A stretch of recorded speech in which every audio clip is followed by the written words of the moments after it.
Hi there, my name's Richard. Thank you so much for joining me today. I am thrilled that you're here. Basically, you've come to join us in looking at this overarching subject of understanding audiences. Now, we've been on a journey. This is the fifth instalment in that series, and we're really looking at how to create audience journeys today.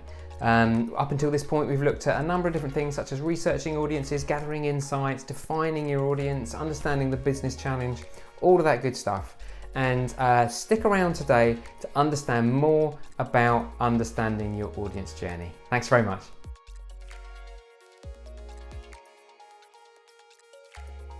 When you think about interaction with a particular customer, really is that interaction is essentially made up of several multiple different experiences over time. Those experiences that the customer has of your particular brand leave usually either a negative or a potentially positive impact upon them and upon their perceptions of your organisation. Now, a person's perceptions of a brand essentially really are the accumulated impact of those individual impressions over time. Brand strategy and brand identity came out of the discipline of corporate identity. Now, there was a chap called Wally Ollins who has written a number of books on the subject, but some of the most well-known ones, for example, are called On Brand and another called Corporate Identity.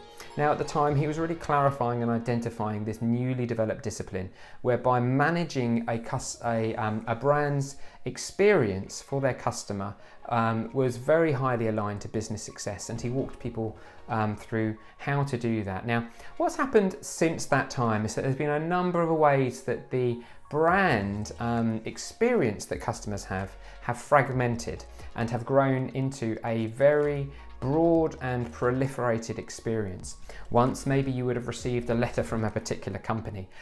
You might even have gone to a shop or seen a van kind of driving past with the logo on its side. But in the wake of the internet and what that has done for communications has completely blown that concept of corporate identity out of the water and made it a much richer, much more complex thing.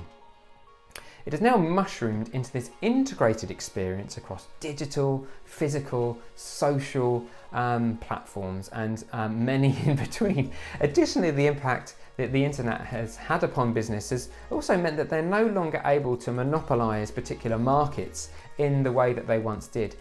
They're also not in control of conversations in the way that they once were. So it used to be that marketing would be very much a one-way conversation and the customer would have to put up with whatever crap they got, right? But really now what has happened is that has changed and transformed, almost flipped, whereby we're in an era of customers leading companies in many ways and telling them and working with them, at least in a collaborative sense, how they want their brand to evolve and what it means to be empowered by their brand and how to have a relationship with their brand, which has wonderful opportunities, but also means that there is nothing hidden. Actually, the customer now even expects, as I say, to play this integral part in the history of the brand. And so what has happened is that brands have started to develop into more agile models where companies and consumers are in ongoing interactive relationships with each other. And brands really need to kind of evolve to meet that new era in a way that's meaningful for both them and for the customer, because there is huge potential in being able to have a relationship with your customer that enables you to grow in the right way and to align to those customers' needs. Considerable opportunities and great power is now available, and really what we need to do is face the one core challenge that all companies have in this era, which is that of complexity. So you now, as a marketeer, have to manage multiple different connection points for brands. You have to be able to stand above the voices of many competitors that are looking to gather and gain market share, and markets themselves are being disrupted and fragmented on an ongoing basis. We talked briefly about this in the previous conversation. whereby it's important now to recognise the spaces within niches and how it is important to focus in on those core audiences and build brands specifically for them. That is never more true than it is now, and it will continue to be the case. So when we're thinking about creating these unique profiles of audiences that we looked at in the last episode, we can see how useful some of that work can be in building brands in light of this fragmentation and complexity.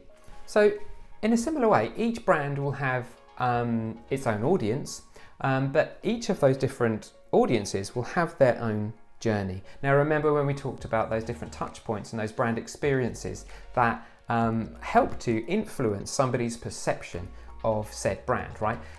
That is something that needs to be built into a journey that enables that particular brand to talk to a customer in a relevant way at relevant times. Now, when I say talk to, I mean any experience can talk, right? It's not just verbal, it can be when you enter into a shop, when you have any kind of experience with that particular brand, be that written, verbal, physical, whatever. Okay, now those particular journeys need to be, as I say, focused on those particular audiences and their lifestyle needs. So additionally, from a brand side, the type of product that they will engage with will also have different journey requirements, right?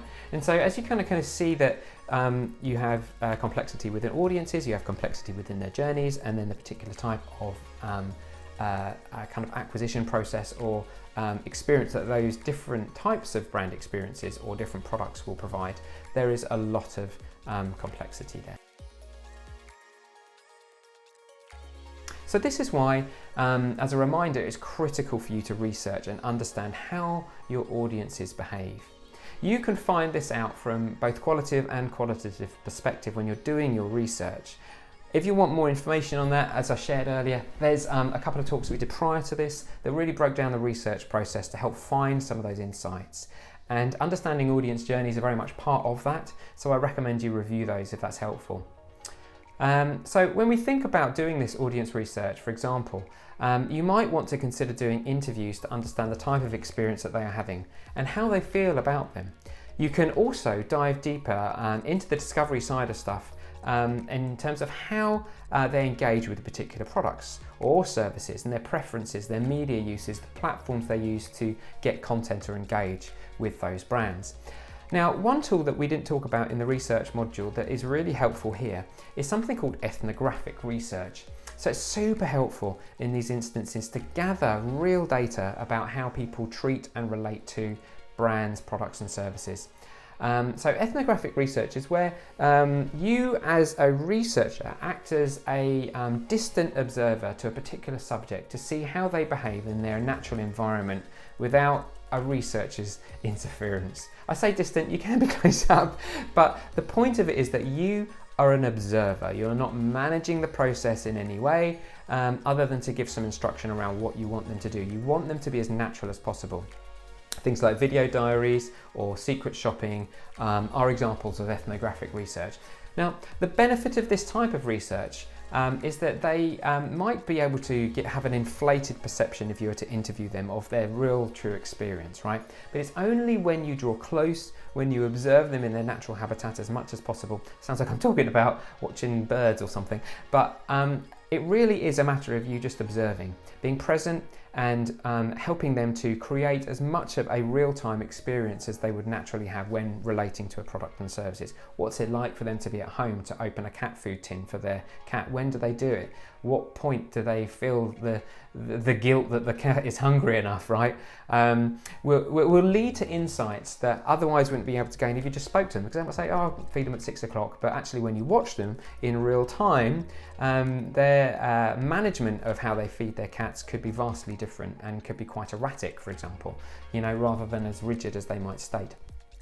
Qualitative research also will help you to provide insights into customer habits and preferences as well. So additionally, secondary research is a useful tool too, where you're able to maybe look into social media data to see what people are talking about and how they're discussing their experiences of your brand or how they're relating to your product or service. You can also find some interesting insights by looking at kind of competitive data too. Some of this stuff we touched on briefly as we looked at defining audiences. Again, you can still use this approach to help you to understand insights and have realizations around customer behaviors. And then just looking at those different habits and opinions and building some sort of, analysis around ways that people interact with these brands. Looking at search-related data, for example, on sites like Answer the Public is a great way to do that, or Google Analytics is really helpful in understanding what people are searching for and the experience that they're getting. Some real search terms are very useful to kind of understand when should I feed my cat, or things like that will help to qualify some of your thoughts or give you further insight. Now that you have done the necessary research, the next thing to do is to analyse the data and sort of see how it all ties together in a fairly universal journey for a particular customer. So think broad category in the way that you did do with creating audience personas. It's a similar sort of thing. You want to be able to have an identifiable journey that represents a particular audience group well enough to be usable. Now, what you then need to do is map this customer journey to the acquisition funnel. Now, this is quite a critical part, right? Because not only are you thinking about the journey that that audience member goes on when they engage with your brand, but you're also needing to think about this in tandem with what it means to acquire that customer. When thinking about the acquisition models or sales funnel, there are many different types of acquisition models that illustrate how a customer goes from awareness through to purchase and then hopefully onto retention. This intentional kind of overlay of the different phases of the customer experience with the brand or your client's brand is where you really start to see the value in creating these customer journeys. Again, different brands will have varying acquisition models from customer to customer or product to product or market to market. And many of the dynamics need to be flexible and interchangeable depending upon that fact, right? But the purpose is really to match the customer journey from the research to the acquisition process. A fairly standard approach to the purchase structure, for example, is the AIDA model, the AIDA model. Here you can see a fairly well-known structure working out through the process of acquisition. So A stands for awareness, sort of at the top. And then moving down you have I, which is interest. Thirdly, you have D for desire, and then A, which stands for action. The hope is to provide the right level of experiences at the right point in the funnel to help your customers map their customer journey to the purchase funnel or acquisition process. The approach will be widely different depending upon the types of brands that you are managing, and there are many different categories of brands as well that require different channels. For example, when you think about Starbucks, their path to purchase really is highly based on brand loyalty and impulse. Customers may have a desire for a coffee when they drive past a Starbucks because the stores are prolific, they're pretty much everywhere. They might, as part of their morning routine, pop to Starbucks on the way to work. Starbucks fills for them a need where they really just want a sugary treat or some sort of morning pickup, or maybe some other category of need, right? But the ability for them to refer to Starbucks or think about Starbucks in that light is where brand affinity comes into place. What about applying that same principle to the automotive sector? In that case, the customer journey will be considerably more complex and requires several different touch points. The customer goes through the process of initial need and probably in some part will do their own in-depth research when thinking about purchasing a new car. They will compare several other models from several different brands to identify the range of ones that they think that they will like or will enjoy or will meet their needs. The next stage for them probably is that they'll test drive each of those in turn. They'll probably have conversations with varying salespeople along the way, and then once they've decided on a particular brand that they are happy with, they'll modify the choice until satisfied and then negotiate a cost, right? And the best deal possibly will be the one that will win within that specific model. So what you see there is two very different acquisition models. One very complex, the automotive one, and then one Starbucks, which is almost like a chocolate bar in the sense that it's very impulse driven. So you will need to bear that in mind when you're thinking about building out your audience journey or that for your client. As a result, the audience journey is entirely bespoke to your particular needs and the customer journey. When you search for audience journeys online, you will find multiple examples of different types of approaches. Some of them show platforms and prioritize those. Others show emotions and how people feel as they go through specific points. Some show both. Most tend to be linear as well, but there are some cylindrical ones which kind of confirms how broad the discipline is based upon the customer type and the engagement type. A person that I suggest that you really dig into if you don't already know about him yet when it comes to audience journey and planning and strategy is a chap called Julian Cole. He's a well-known strategist, but his background is very much as a connection strategist, meaning that he comes from the perspective of audience journeys and how brands connect with them across multiple experiences. Within this context, you'll find that he shares much richer information about some of these sources and will probably give you some really helpful resources. He's very prolific in terms of the content he creates. So hopefully that's a good pointer for you. So what I've done here is really just to add a link in the comments below so that you can possibly find some examples of audience journeys that might be a starter point for you.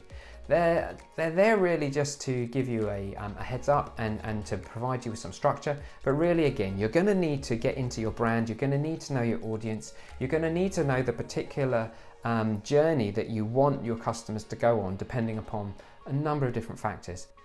And I hope that you would find this to be a really useful exercise. The reason being that it creates the framework for the brand experience, which we're going to look at next. So do journey back with me next week when we'll start to look at this idea of building out an audience experience and creating those touch points to help build perception. It's been a joy.